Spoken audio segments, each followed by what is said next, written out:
I think one of the most arduous and awkward moments is when my wife and I took our son to college. This would have been September of 2019. And it was only actually a few months before my wife had passed away.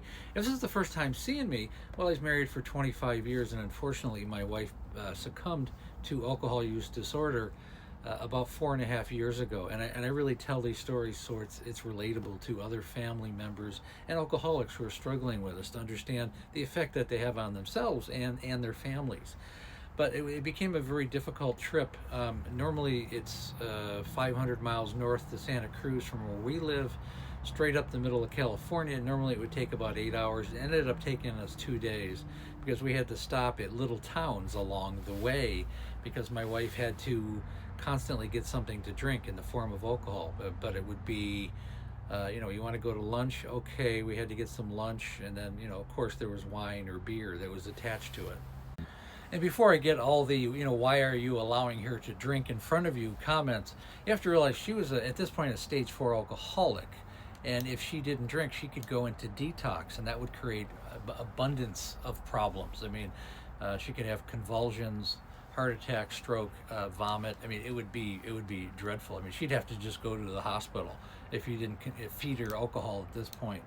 We didn't actually want to take her. That was the last thing we wanted to do, my son and I, but we didn't have much choice because if she didn't go with us, if you know other stories, if she was left to her own devices, she would just drink herself to death. And I was in a difficult position at that point where, we had to, figure out something where she could live and, somehow survive. Back to the trip, it ended up taking, instead of 8 hours, it ended up taking all that day. We had to stop 3 times to get alcohol for lunches and for her to go to the bathroom. She had a bladder problem. She was just soaked all over the place herself because of the alcohol, all over the seat. And very difficult to drive in a car within this kind of situation. But we had to make a series of stops, and it got too late the first day, so we ended up getting a hotel room.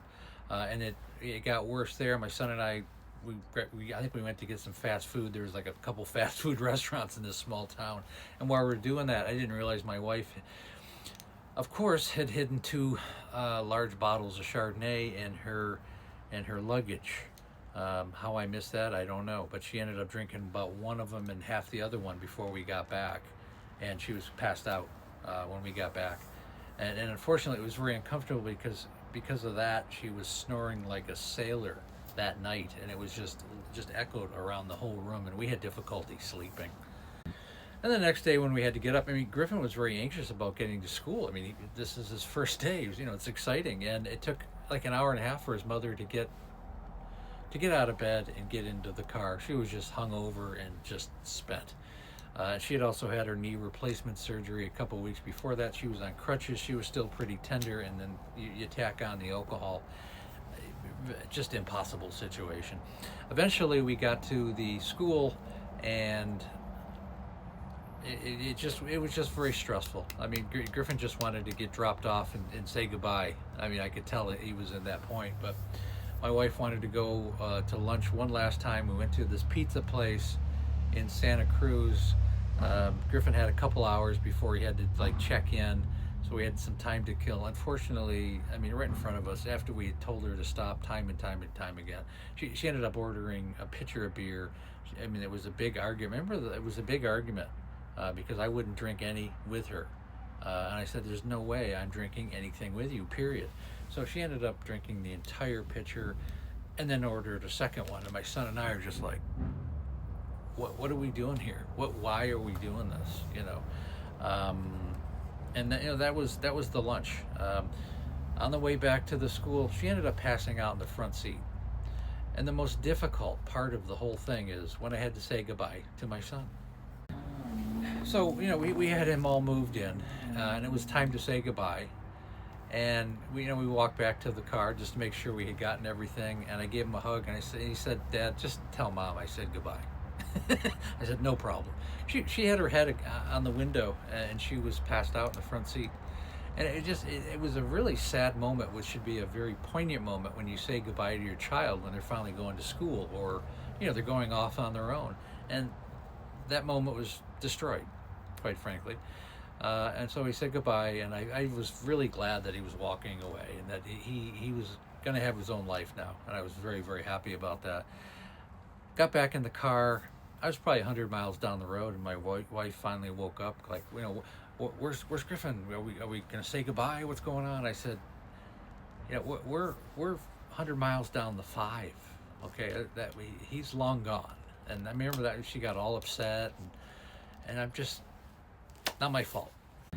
And again, I tell this story, and it has nothing to do with, bringing down my wife or talking about someone who's suffering from this disease, because I know it resonates with other families. We can't bring Amanda back. And I made videos like before where someone, many people they pass away before they actually pass away. And this was a situation where you knew it was, there's nothing else that could save her. She'd already at this point gone to 6 rehabs. She's been to jail, outpatient facilities, inpatient facilities, counseling, just on and on and on, and had every opportunity. And there was nothing that was working because she wasn't working it, unfortunately. And there's only so much you can do. You can't want something more for somebody than they want it for themselves. And again, I go live Monday through Friday, right around 6 o'clock Pacific Standard Time, 9 o'clock Eastern Standard Time. And again, we have the book, Amanda, A Cautionary Tale of Alcoholism. We just released last week live on my website. There's a PayPal link. You can go to the link tree, go to the website, and it opens right up, and you can pre-order on PayPal. They're all going out on December 12th. Of 2024, depending on when you watch this, might already come, and it'll be on Amazon on the 12th, and then Barnes & Noble a couple weeks after that for the ebook. And again, thanks so much for listening.